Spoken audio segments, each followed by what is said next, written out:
Every job I do on this car results in asphyxiation.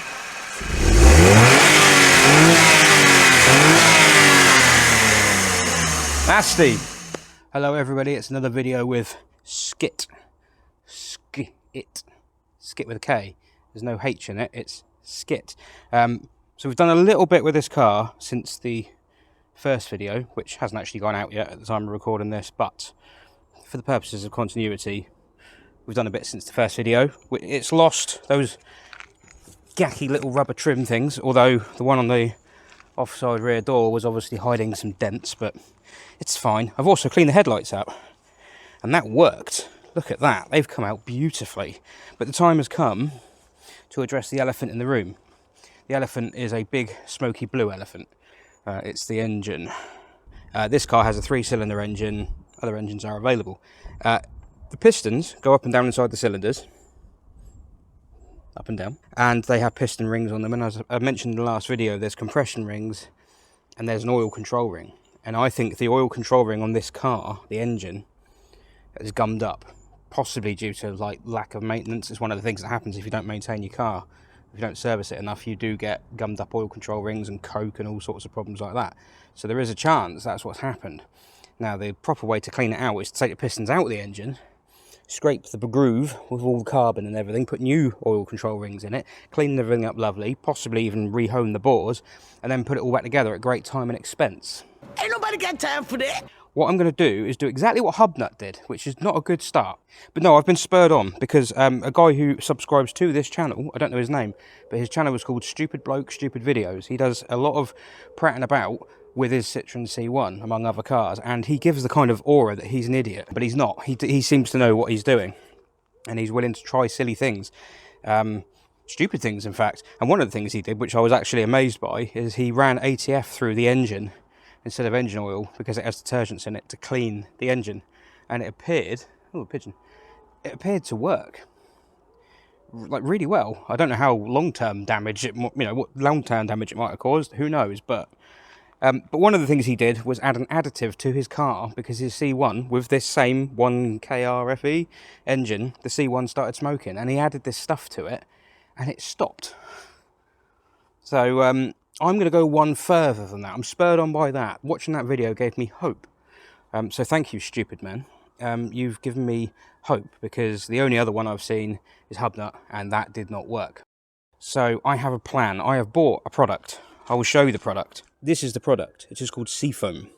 I don't know why it's called Seafoam. That's a really stupid name for something you put in your engine, but it's called Seafoam. And basically, you can put it in the fuel tank, you can put it in the oil, you can put it in all sorts of places. I mean, you're not supposed to drink it, I don't think. Can you drink it? You very much not should be drinking this. It is harmful or fatal if swallowed. So, no, I wouldn't even try it. I'm going to try something different with this, because I've seen people suggest that what you can do is pour this directly into the bores if you take the spark plugs out, otherwise you just make a mess. Pour it into the bores and leave it to soak. Seafoam themselves say if we leave it about 3 days, that can help. So this stuff's going to be in tonight. I'm going to put some of it in, and then I'm going to crank the engine a couple of times tomorrow, just on the key, no spark plugs in it, just to move the cylinders about. And then I'm going to I might suck out the dirty Seafoam that's in there and then apply some new stuff. And then Saturday I'll come in and I'll do the same thing again. And then I'm going to put in some new oil with a new oil filter and the other stuff, which is what the stupid bloke, what he did, I'm going to do to this with the engine restore. Now, this is not a sponsored video. I bought this. So really, what I should be doing first is drawing a line in the sand before I do any of this. Stupid bloke did a compression test, and that is a wise thing to do. That is a good start. What I really should be doing on this is a compression test. That is a simple, relatable, reliable method of measuring how healthy the engine is at the moment.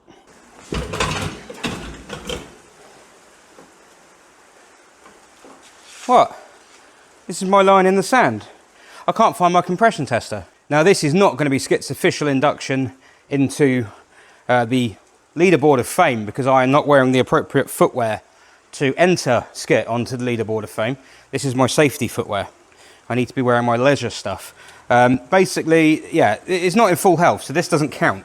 But if it were to count, if a broken Daihatsu Sirion beat hub nut, it's supposed to have 68 horsepower at 6,000 RPM, and I think the rev limit is at 6,000 RPM, so that's odd. And 69 pound-foot at 3,600 RPM. Nice. It's an under-square engine, which means the stroke is a lot longer than the bore is wide, which means it's not really a revvy engine, it's more of a torquey engine. It's also started raining, so you might not be able to hear me, I don't know. In theory, if it is just the oil control rings, they won't be much different. It'll be if we do a run now and it's there or thereabouts,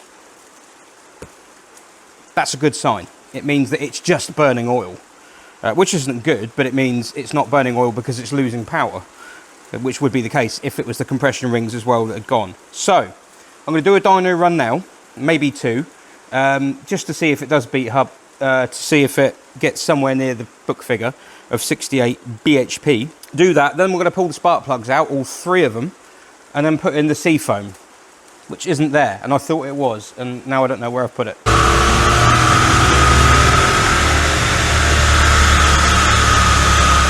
Right, moment of truth. What?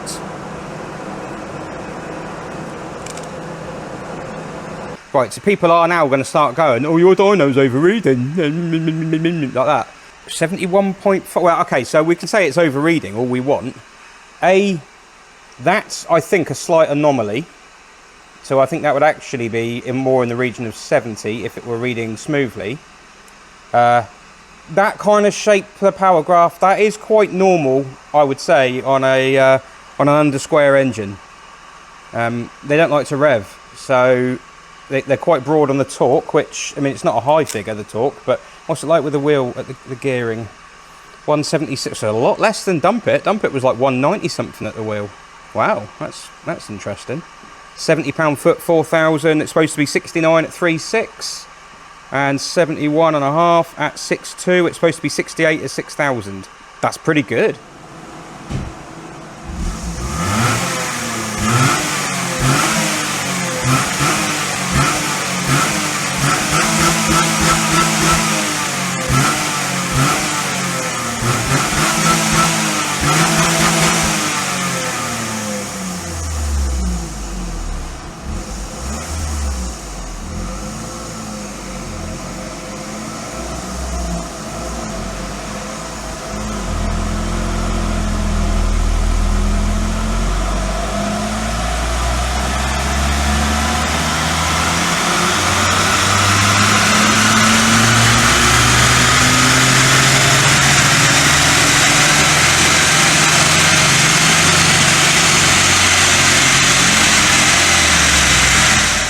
It is a bit smoky in here.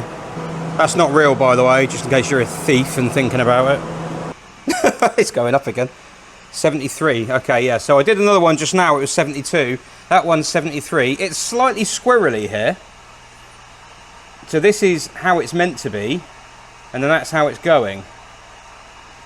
So it's possible that it is, whatever it is that's causing this is giving it slightly more, but I don't think that's going to be a compression thing, because if it was compression, this bit wouldn't be so good. That to me suggests, well, it did have a fault code on it for the variable valve timing. Right, two things have become apparent to me. Firstly, we can almost guarantee it that after I've done all the work and potentially improve the situation by stopping it smoking, it is bound to produce less power, isn't it? That's just the way this is shaping up. So we've got a car that's pissing blue smoke everywhere, producing, well, basically 73 horsepower, which would put it actually 4 horsepower behind Bella. 1 litre Daihatsu. Yeah, we've got that. I tell you what, I'm not going to go on about this, but it doesn't feel like 73 horsepower on the road. Dump It, I can believe, but this just doesn't feel like that. But I wanted to make sure it was producing the numbers. I wanted to make sure it was healthy, and I think it is. Obviously, it's not that healthy because it's pissing blue smoke out the back. But the interesting thing about the blue smoke was when I put you on the camera angle at the back, and I was giving it some beans on the throttle, bum, bum, bum, bum, bum, bum, like that, when it's on idle, and it's gushing blue smoke out. And when I did the run, I don't know about you, you might have seen more than me, because you were watching it from the back, but it didn't look like it was smoking. And when you drive down the road and rag it down the road and look in the mirror, there's no smoke. But I just assumed, what is it, because the wind's blowing it away? It's because it's got places to go. But it almost looks like it only smokes if you rev it on the spot. And I'm trying to think, well, what's the difference there? And the difference there is that the engine's not under load. And that can be an effect. If the engine's under load, the piston rings might be sealing more in a healthy engine if the engine's under load. If this Seafoam stuff is good, this bodes well. So I'm going to try that now. I'm going to take it off the ramp, pull the plugs out when it's cooled down a little bit, pour some of that stuff in, and then go home, because there's nothing else I can do with it. Right, Skit is now sitting outside. The only problem I have is Skit is hot. So am I, to be fair. I'm going to have to wait for this to cool down before I take the spark plugs out. But to take the air filter off is pretty easy, because I think all you do is that. Ooh. So you've got your cylinders, deux, trois, and then just disconnect these. When I go to crank it over, I will disconnect the fuel injectors as well, because I don't want it spraying petrol in there when I'm trying to use my stuff. Don't really want to go leaning on these when it's really hot, but oh no, it's all right.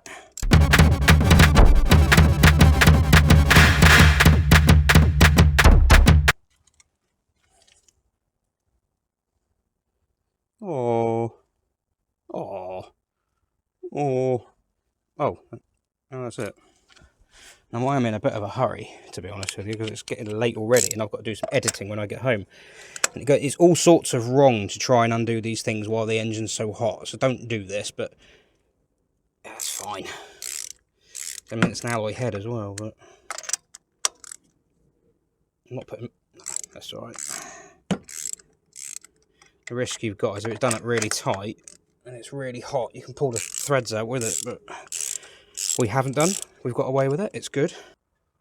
Wow, look at the top of that plug. Is it me, or does that look really weird? Has that got the right plugs in it? It's going to be really hot. Ow! I'll have a look at them in a minute. That's a strange... I mean, look at that gap in that. These aren't even... It's supposed to have these like iridium things in it. It doesn't even have that. LFR 6C11. This is burning my hand. I'll check that out. LFR 6C11. Right, a little bit of time has passed. Those are the right part numbers if you've got a C1, Peugeot 107, or Yaris. Doesn't even mention IGO. The electrode on them is supposed to be a V, but it's worn flat. You can just about see where it used to be. The end of these is not meant to be beaten flat like that. So unless that's worn away, possibly, but they are absolutely shagged. It says not to inhale this, but I really want to know what it smells like. But then my sense of smell is absolutely ruined. I'm getting decarbonising. So 30ml is what you're supposed to put in the oil for the whole engine. Right, so I'm going to put in, let's put in like 30ml.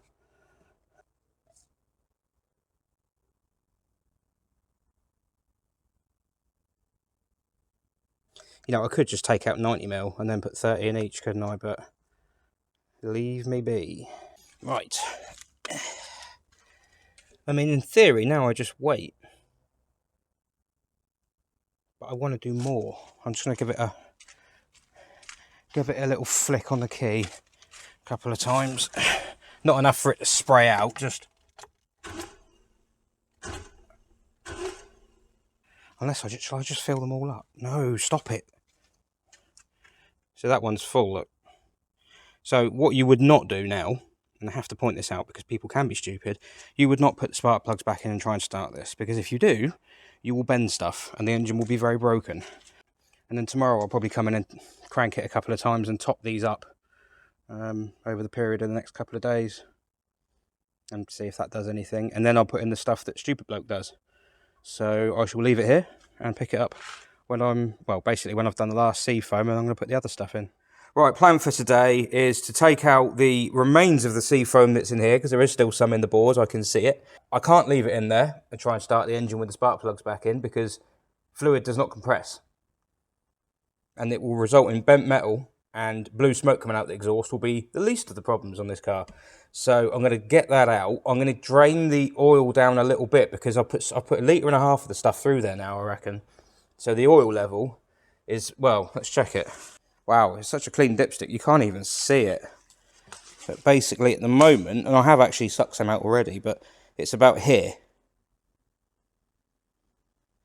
So I'm going to have to take a bit more out before I start it. Now I am going to start it briefly with what's in the sump. Sounds a little risky, I know, but my logic being that Mr. Stupid Bloke, who I don't think is so stupid, ran his on ATF briefly. ATF's quite thin. It's even thinner than 530. As long as you don't rev it up or anything, I think it'll be okay. So what I'm inclined to do is put the plugs back in, clear the cylinders, get the oil level about right so there's not too much in there so we don't get any crank splashing issues, just in case. I don't know what the clearance is like. Then I'm going to start it and run it very briefly, maybe for like a couple of minutes, just idling, no revving.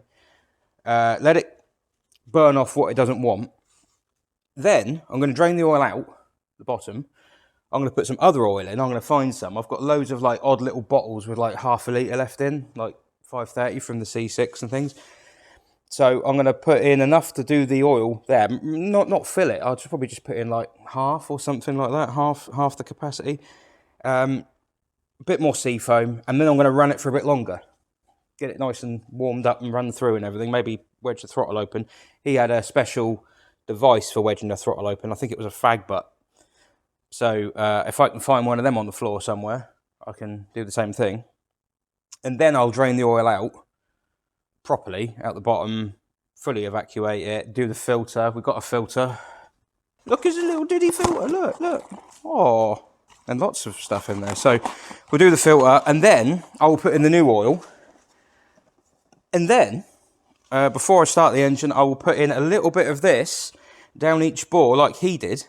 Then I'll start the engine, and then when the engine is running, I will inject the rest of the container down the dipstick tube. Why you don't put it in through the top, I don't know.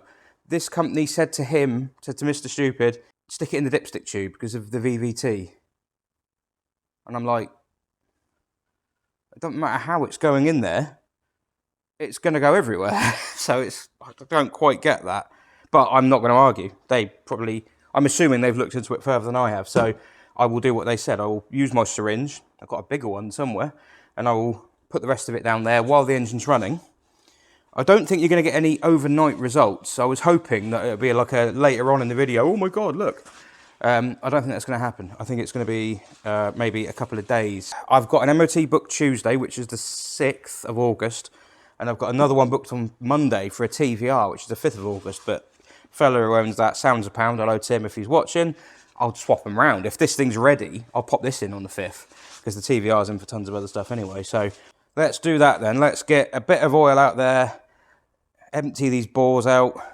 I don't want to just crank the key with the spark plugs out because it's going to be a fountain, and I don't know what this stuff does to paint. I'm guessing it's not good for it. I have to apologise for the poor lighting at the moment. The camera is struggling. Oh god, I'm dripping stuff everywhere. The camera's struggling. Well, the phone is like thinking about retiring by the sound of it, or by the look of it. I'm not ready for that, but it seems to think it is, because it's like its mode where it tries to adjust things is just all over the place, and you can't change it. So you just have to bear with me. It's also very greasy, the lens, and the weather is annoying because it's so bloody bright again. I hate summer. Have I moaned about it enough yet? Reckon that's enough? Oh, spot on. Smack on the top. Right. Lovely.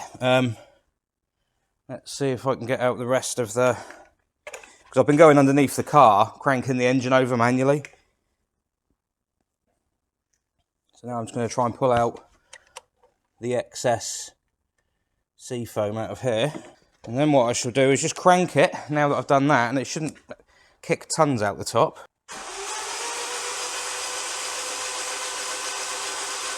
Regap spark plugs. Let's have a look and see what these are like. So I'll clean these up slightly. Holy hell. 1.25. Right, that's a mil now, so that's about right. Oh shit, I dropped it. It might be a slightly smaller gap now. I'm not being funny, right? However far these plugs are out, it made 73 horsepower on the dyno, so it can't be that unhappy, can it? Yeah, so as I say, I'm not going to run it long, because I don't know how much of that sump is Seafoam and how much of it's oil now. I'll put you outside, because I reckon there's going to be a smoke screen and it'll be funny.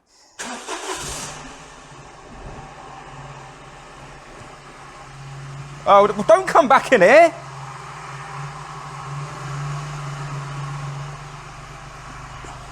Wow, look at that.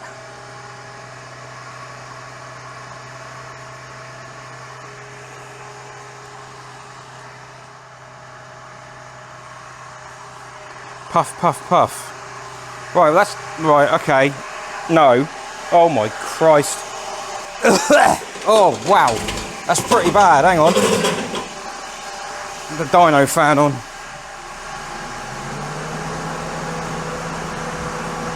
Get out!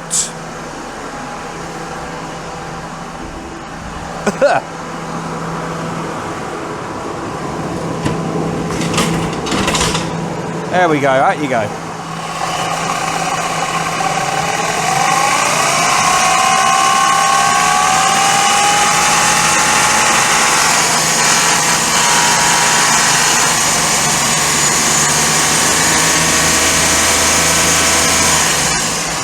Bloody hell. I'm sorry, Greta. This is supposed to be... Do you know, the funny thing is, this is £35 a year to tax because it's clean. Oh, the C6. Jesus. I mean, there's going to be a lot of it in the carb, in the cat and everything. It's going to be everywhere. I did expect the smoke, it's fine.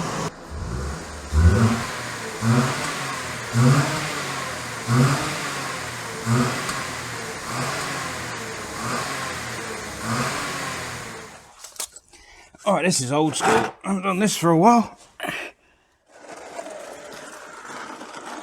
Ew. Looks pretty minging there, but it actually didn't look that dirty when it was coming out. So what I'm going to put in it is some stuff that I bought for the C6 way back when. But before I do this, I'm going to apply...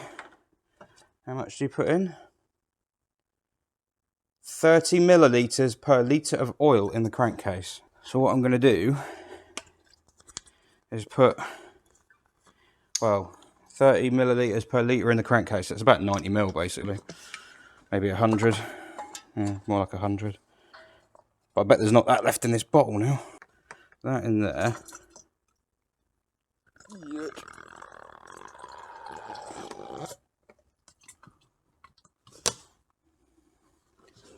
See if I can do this without a funnel, what do you reckon? Haven't spilt a drop. Get in. Halfway up. That'll do. Good enough. And now we start it again. See what god-awful mess comes out the back now.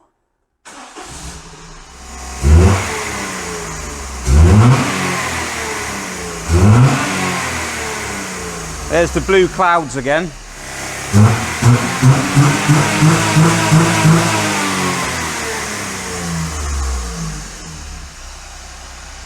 That's made bugger all difference. Ugh. Yeah, it might take a while. But that's not the main act. That was the warm-up act. That's the main act. So we'll see.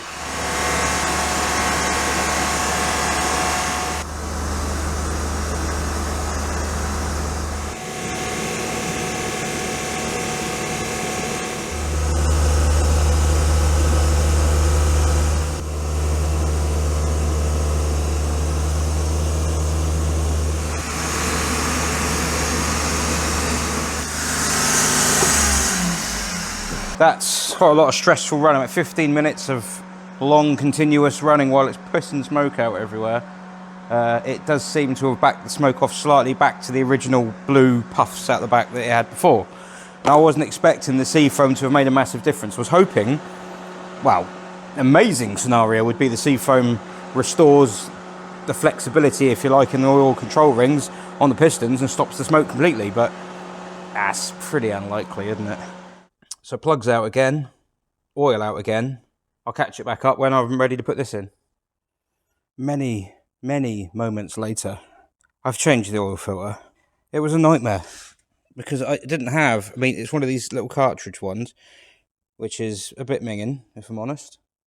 That can now go in the bin. The housing, it's a weird thing. It's got this like, it's a big alloy housing and this cartridge filter goes inside it, and that was absolutely full of gunk. So I've deep cleaned that from the inside out, and there was a lot of black stuff in that, so that's all been pulled out. And then there's this like big screw-on cap that goes on the bottom of it, which you would imagine you're going to undo that cap and the whole thing will come off, but it won't. You undo that cap and nothing comes off, but you can screw that into the thing that the cap screws into, and then that opens a valve, and it's got a little spigot on the end of it. And I'm looking at that thinking, what's that for? Bleed it out? I don't know, but I've just watched a couple of videos on YouTube. No one does that. I'm going to have to be very keen with the eye on the oil pressure light, make sure it does go out. And if it doesn't, after like a couple of seconds, I'll knock it off again and go and research that, maybe do a Google image search on that or something, you know, the old lens. But God, what a faff to get that bloody oil filter out. And I didn't have the special tool, so I had to use... So the filter's done, the housing's cleaned out, the oil's drained. I'm about to put the new oil in it. So the oil I'm putting in is not for this car, so don't use this as a recommendation. That is not for this car, but it's actually for the C6. It's a low saps oil for the C6, and I figured if it can keep the C6 clean... Actually, no, I tell a lie, I'm talking complete bollocks. That's not for the C6 either, that's for like Volkswagens or something. Because I went one thicker on the C6, and I'm going to do the same on this. So I'm going to put in about 2.5 litres of this. How much is in here? Half a litre? 400 ml. So, yeah, I'm going to put in about 2.5 in here first. I want to get it to roughly the right level, then I'll start it. Then it'll fill the oil filter housing up. Then the level will drop. Then I'll check I can run it longer. Alright, so it needs a bit more. It's halfway up the dipstick there, halfway up the gauge, and that's before the filter's got any oil in it. So, we'll put a little bit more in. There we go, that is... Yep, that's near enough. Right, so what I'm going to do now is start it quickly. And as long as it starts, I'll knock it off again. Redo the level, make sure it's got... Actually, no, if it starts... I'll check it hasn't gone below minimum. If it hasn't gone below minimum, I'll leave it for now. And then I'll pull the plugs back out, do what stupid bloke did with that and that, and then that and that, and then that's all you could do. I'll maybe put the wheel back on. That might help. Directions. Add 1 can of Restore to engine oil without delay for best results after changing oil and filter. When adding Restore, add less motor oil to avoid overfilling the crankcase, but I'm already taking that into account. Add 1 can every 6,000 to 9,000 miles. 1 can do 4 to 6 litres. This is 3.5, but it smokes. So yeah, again, this isn't sponsored. I've paid for this. I bought this on eBay. It does say on here, do not use in cars with VVT.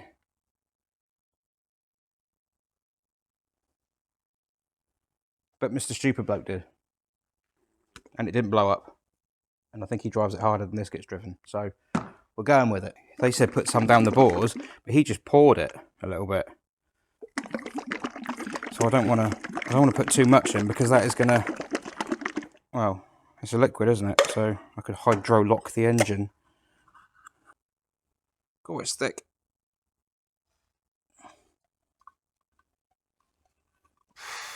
Don't know.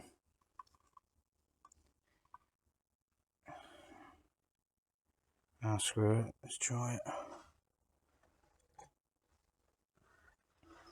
It might seem a bit too much, but I don't want to put so little in. I don't know how much he put in. He just ducked a load of it in there, basically. I can't have put as much in as he did.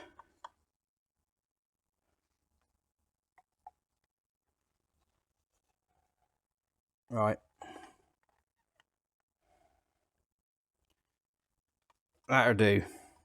But this time, look. Oh, ta-da! Oh, aren't you special? Haven't you been? Oh no, there's a left and a right. What? Oh, that'll be that. And the other problem I got is this oil breather here's got a bit of a nick in it, but I don't think that'll make a difference. Might renew that later on. It's got like a little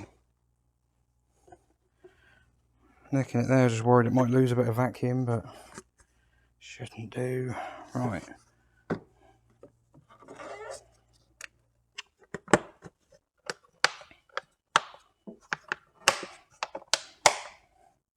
Right. Oh no, what does he do? Stupid bloke? Yes. No, how does he say it? It's quite funny how he says it. He just goes, yes. Yes. Like that. Right. And then I start the engine. And I inject the rest of this down the dipstick tube, which will take some time. Please don't bend valves.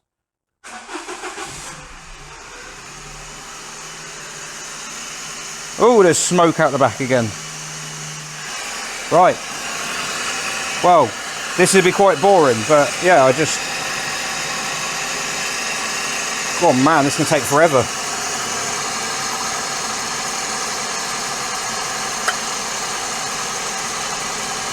Don't pull it out the top.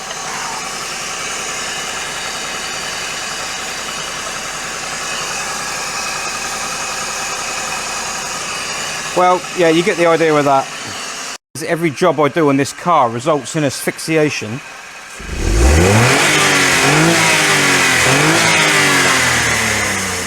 Nasty. Right, a lot of time has passed. The engine's been running for quite a long time, and yeah, I think basically it just needs driving now. Fella, stupid bloke, he drove his. I think he said he drove it about 2 days before. You know, that's when he reported back and said he'd had a result. So I think really what it needs is a run up the road. Oh, it's left its mark.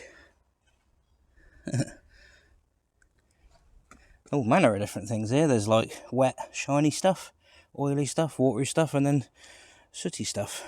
Right, I'm in Skit. Done all the bits and bobs I was going to do. Need to take it for a run just to get that stuff circulating. It doesn't say it on the can, but I think it needs to go for a run and have the pistons worked a little bit. So I'm just going to drive out. I'll buy a milkshake. I'm going to drive and buy a milkshake and then drive back. Hello, right, I've got the milkshake. So I've stopped in a lay-by near the petrol station that I just got this from. And we're going to see if, I don't think it's cured it at all. If I'm honest, I think it's made no difference so far. However, this is only within like an hour of the putting it in, or hour and a half of putting it in, and the other guy a couple of days. So we'll see. But my hopes are quite quickly going down, quite rapidly. So we'll see. Let's have a look and see what it's doing. Right, there we go. Engine running, nice and hot.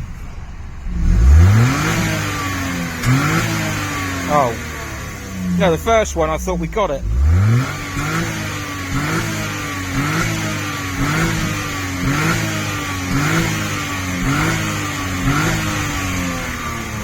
If anything, that's worse.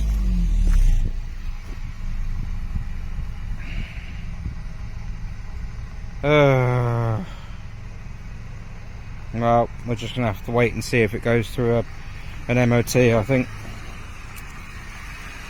Oh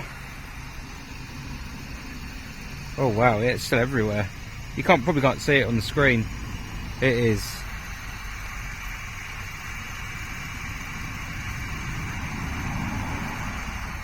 Oh, why did I do it? Why did we do it? Well, I'll stick it in, see what happens. I'm not confident at all, but yeah, I'll pop it in on Monday, see what happens. If it goes through, at least it's a year's worth of motoring. It might back off, it might improve, but yeah, didn't think it would work, to be honest. The thing is, I saw Matey's video and I thought, wow. But that was a couple of days' time. Who knows? It might improve in a couple of days. I'm going to enjoy my milkshake and my packet of coconut macaroons that I bought. And next video, we'll basically find out whether it passed the MOT or not. In fact, when you watch this, it will have been in for the MOT, because this is going to go out Monday. And the MOT is going to be on Monday, I've decided. I'm going to switch it with that TVR. So go and have a look now. There's the reg. See what happens.